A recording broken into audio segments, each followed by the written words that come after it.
नमस्कार विद्यार्थी मित्रांनो, आज आपण जवाहर नवोदय विद्यालय प्रवेश परीक्षा जी इयत्ता 6वी साठी घेतली जाते तिच्या अंकगणिताच्या फर्स्ट चॅप्टरला सुरुवात करतोय बघा, ज्याचं नाव आहे संख्या आणि संख्या पद्धती. त्याच्या स्वाध्याय 1.1 ला आपण सुरुवात करतोय बघा. आज पहिला प्रश्न दिलेला आहे बघा, 7,53,357 म्हणजेच 7,53,357 ही संख्या पुढीलपैकी कोणती?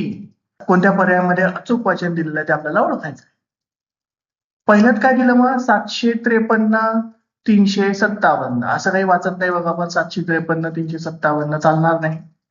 753,357 हे पण काही चालणार नाही. 753,000 तर बरोबर आहे, 357 नाहीये, 357 पाहिजे होते, म्हणजे हे पण चुकलेलं आहे.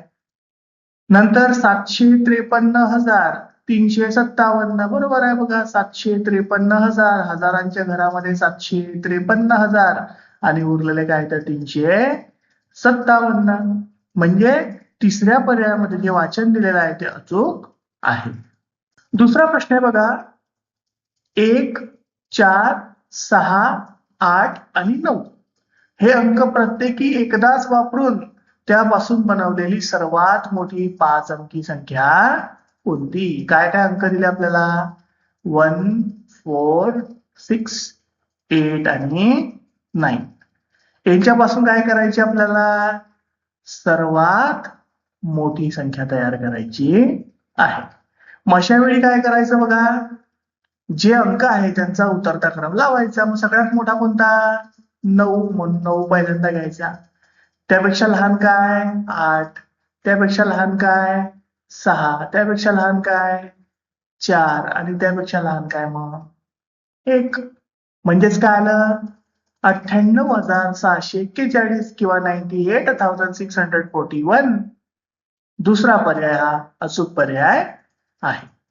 तिसरा प्रश्न आहे बघा, किमान 6 अंकी संख्या आणि कमाल 4 अंकी संख्या.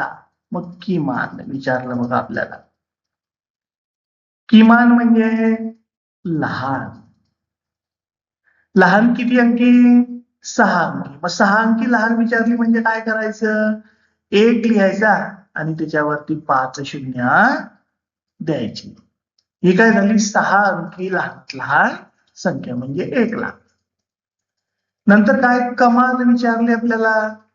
मग कमाल म्हणजे काय? तर आता याच्या उलट म्हणजे मोठी. किती अंकी? 4 अंकी. 4 अंकी म्हणजे काय? आता 4 अंक सर्वात मोठे घ्यायचे. मग सगळ्यात मोठा अंक कोणता आपला? 9. म्हणजे 9,999 ही काय झाली? सर्वात मोठी म्हणजे कमाल 4 अंकी संख्या झाली. या दोघं संख्यांमधला काय काढायचं आपल्याला? फरक. फरक म्हणजे वजाबाकी करा.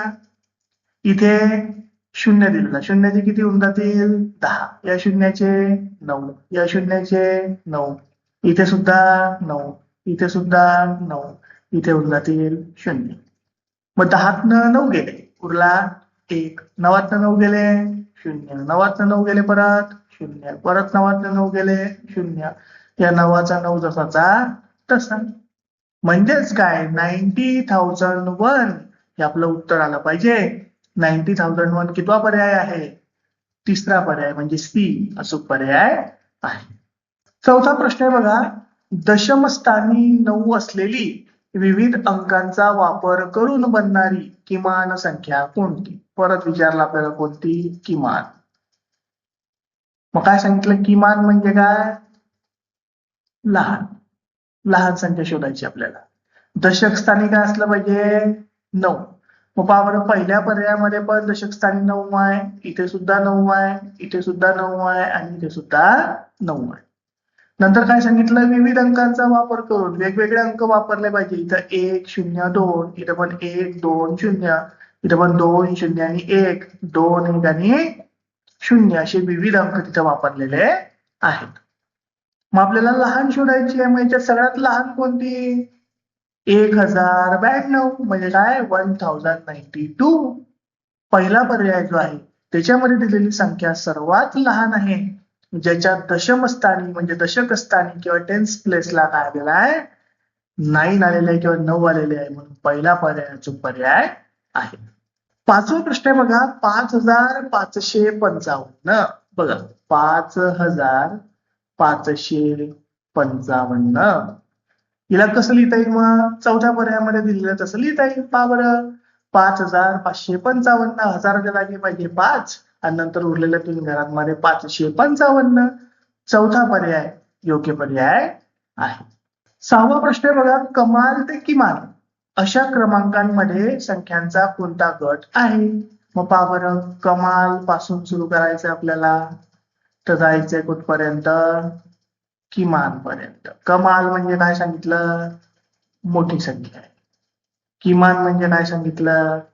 लहान संख्या आहे. मोठ्यापासून लहान संख्येकडे यायचे म्हणजे कोणता क्रम आहे? उतरता क्रमाने लावलं पाहिजे. उतरता क्रम काय म्हणतो आपण त्याला इंग्लिशमध्ये? Descending order. पण डिसेंडिंग ऑर्डर कुठे लावलेली आहे, कोणत्या पर्यायात लावलेली आहे ते आपल्याला पाहायचं आहे. मग पहा बरं, इथे 81, इथे 16, इथे 82 चालेल का? नाही. 81 नंतर कमी झाला 16, याच्यापेक्षा कमी पाहिजे होता. इथं मोठा येऊन गेला म्हणजे पहिला पर्याय मध्ये चालणार नाही. बी ऑप्शन मध्ये पहा बरं, इथे 16, इथे 63, इथे 82 आणि इथं 41 येऊन गेला, चालणार नाही. तिसऱ्या पर्यायामध्ये सी मध्ये बघा बरं, 81, मग 82, मग 63, नाही चालणार बघा, हे पण चुकलेलं आहे. फोर्थ ऑप्शन मध्ये बघा, डी मध्ये 82, 81, 63, 13 बरोबर आहे बघा. हे अंक जे आहे ते हजारांच्या घरामध्ये जे दिले होते, थाउजंडच्या प्लेसला जे दिले होते ते बरोबर जे आहे उतरत्या क्रमाने म्हणजे डिसेंडिंग ऑर्डरने लागलेले आहेत. म्हणजे चौथ्या पर्यायामध्ये डी ऑप्शन मध्ये जो क्रम आपल्याला दिलेला आहे तो बरोबर कमाल ते किमान या स्वरूपाचा दिलेला आहे. म्हणून डी ऑप्शन योग्य पर्याय आहे. सातवा प्रश्न आहे बघा, 1, 0, 3, 4 आणि 5 हे अंक वापरून बनणारी लहानात लहान विषम संख्या आहे. कोणकोणते अंक दिले बघा? 1, 0, 3, 4 आणि 5. लहानात लहान विचारली बघा आपल्याला. मग लहानात लहान संख्या आपल्याला काढायची. मग लहानात लहान म्हणजे काय करतो आपण? चढता क्रम असेंडिंग ऑर्डरने लावतो. सगळ्यात छोटा काय आहे? 0. पण 0 किंवा 0 पहिले लिहत नाही, त्याला 2 नंबरवर लिहायला लागतं आपल्याला. मग त्यापेक्षा मोठा काय? 1, त्याला पहिले लिहा.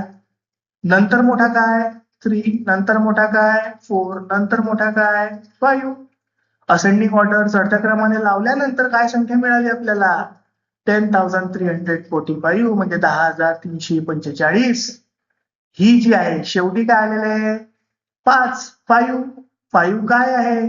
विषम संख्या आहे, म्हणजेच ऑड नंबर आहे. मग आपल्याला विषम संख्या ऑड नंबरच विचारलं होतं, लहानात लहानच विचारली होती. कोणत्या पर्यायामध्ये दिलेला आहे? 10,345. ए ऑप्शन योग्य पर्याय आहे. आठवा प्रश्न दिला बघा, जर प्रत्येक ओळ, प्रत्येक स्तंभ आणि प्रत्येक कर्ण यामध्ये दिलेल्या संख्यांची बेरीज समान असेल तर एक्स, वाय आणि झेड यांच्या किमती क्रमशः लिहा. काय सांगितलं बघा, असं जरी मोजलं आपण बघा, असं आडवं तरी बेरीज सारखी आली पाहिजे, असं उभं मोजलं तरी बेरीज सारखी आली पाहिजे, आणि असं तिरपं जरी मोजलं आपण तरी बेरीज कशी असली पाहिजे? सारखीच आली पाहिजे, समान आली पाहिजे. मग कुठे बेरीज दिसते आपल्याला? अशी उभ्यात दिसते बघा. 8 आणि 3 11, 11 आणि 4 15, म्हणजे 15 बेरीज आपली पाहिजे आहे. मग या बाजूने करून घ्या. 8 आणि 1 9. 9त किती मिळवू रे बाळांनो? जेव्हा आपले 15 होतील. 9मध्ये जर का आपण 6 मिळवले तर 15 होतील, म्हणजे एक्सच्या जागी किती येत आहे? 6 येत आहे. मग इथे आपण 6 लिहून घेऊ. नंतर असं उभं पहा बरं, इथे 6 आहे, इथे 2 आहे. 6 आणि 2 8. 8त किती मिळवले म्हणजे 15 होतील? 7. मग 8मध्ये 7 मिळवतोय म्हणजे झेडच्या जागी काय असलं पाहिजे आपलं? 7. आणि आता असं मधल्या लाईनने पाहून घ्या बरं आडवं, इथं 7 आहे. 7 आणि 3 10. 10 मध्ये किती मिळवू जेव्हा 15 होतील? मग वायच्या जागी जर का आपण 5 टाकले, इथं 5 मिळवले तेव्हा 15 होतील. म्हणजेच काय, x ची किंमत 6 असली पाहिजे, y ची 5 असली पाहिजे आणि z ची 7 असली पाहिजे.